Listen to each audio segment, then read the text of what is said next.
सुबह का वक्त था। शहर की सबसे व्यस्त सड़क पर सब्जियों की लाइन लगी हुई थी। हर ठेले पर ग्राहकों की भीड़ थी। उसी भीड़ में एक साधारण सी औरत हल्के रंग की साड़ी पहने, सिर पर पल्लू डाले चुपचाप सब्जियां देख रही थी। उसके चेहरे पर न घमंड था न दिखावा, बस गहरी नजरें और आत्मविश्वास। किसी को अंदाजा नहीं था कि ये औरत शहर की एसपी काव्या सिंह है। काव्या एक ठेले के सामने रुकी। ठेले पर एक बुजुर्ग आदमी सब्जियां बेच रहा था। चेहरे पर झुर्रियां, आंखों में थकान और हाथों में मेहनत की लकीरें। काव्या ने मुस्कुराकर पूछा, चाचा, आलू क्या भाव है? बुजुर्ग ने धीमी आवाज में कहा, 20 रुपये किलो बिटिया। काव्या सब्जी लेने ही वाली थी कि तभी अचानक एक पुलिस की जीप आकर ठेले के सामने रुकी। जीप से उतरा हेड कांस्टेबल रघुवीर, मोटा शरीर, आंखों में घमंड और चाल में अकड़। उसने कड़क आवाज में कहा, ओए बूढ़े, आज क्या अच्छा है? बुजुर्ग घबरा गया। जो बोलो साहब। रघुवीर ने बिना पूछे कहा, 2 किलो आलू, 1 किलो प्याज और हाँ, हरी मिर्च भी डाल देना। बुजुर्ग कांपते हाथों से सब्जी तौलने लगा। रघुवीर सब्जी उठाकर जीप की तरफ बढ़ने लगा। काव्या ने धीरे से पूछा, भैया पैसे? रघुवीर रुक गया, घूरते हुए बोला, क्या कहा? काव्या शांत थी। सब्जी के पैसे। रघुवीर हंस पड़ा, अरे तू नहीं लगती है, हम पुलिस वाले हैं, यहां पैसे नहीं देते। बुजुर्ग की आंखें झुक गईं।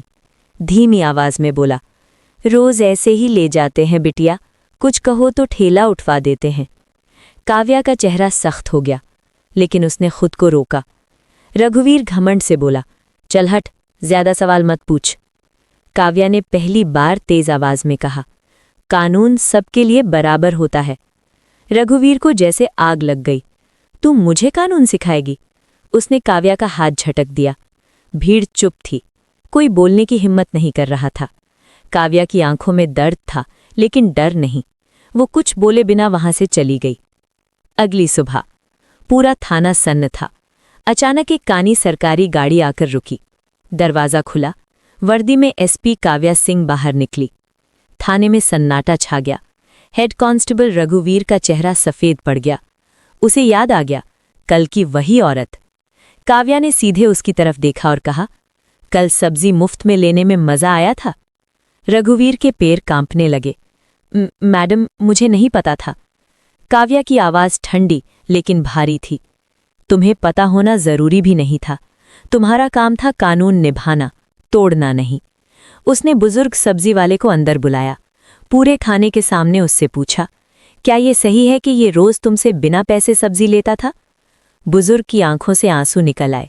हाँ मैडम। काव्या ने एक ही पल में फैसला सुना दिया।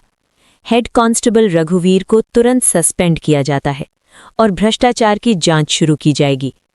रघुवीर जमीन पर बैठ गया। वर्दी अब बोझ बन चुकी थी। काव्या ने पूरे स्टाफ की तरफ देखते हुए कहा, वर्दी ताकत का लाइसेंस नहीं होती, ये जिम्मेदारी की पहचान होती है। उस दिन के बाद उस इलाके में पुलिस का चेहरा बदल गया। सब्जी वाला अब बिना डर के मुस्कुराता था। लोग थाने में बेझिझक जाते थे। और काव्या सिंह ने साबित कर दिया, अगर सही इंसान सही जगह खड़ा हो जाए तो पूरा सिस्टम